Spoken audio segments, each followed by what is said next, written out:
Het Roegewaar op zee is net het enige beeld dat toeristen op deze jestvakantie opvalt. Onder de horizon mist voor de oplettende toerist een opvallende rode stip.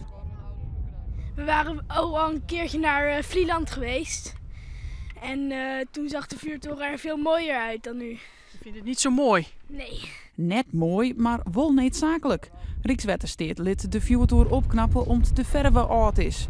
Een put die het onder de kriest wordt. Maar het gaat ontnota nog net tot het sliet jaagt. Man, toen we hier helemaal kreeg inpak, hier een hele mooie witte jas aan. Maar toen de storm kwam en ja, dan is het toch, de wind die had dan meer vat op de toer. En vandaar dat ook al het plastic, het merendeel van het plastic, kapot waait is. Ja, jammer. Ik vind het altijd leuk om de vuurtorens te beklimmen als we op een eiland zijn. En nou is die ingepakt. Ik vond het eigenlijk heel jammer dat hij zo was ingepakt, want meestal zag hij er wel leuk uit. En ja, dus ik vond het wel eigenlijk wel stom.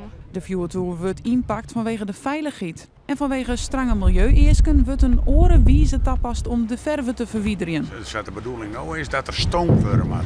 Zou je thuis ook wel behang afstomen van de morgen, zou maar dit ook, maar stoom moet het er al heel worden. Ik meen dat Amelon, die had toen in het kader van kunst, had ze toen een oren kleurschilder. Daar hebben we het wel gewoon weer. Ja, Geen PS maar gele stip. Nee. We hebben een goede reden om een keer terug te komen, toch?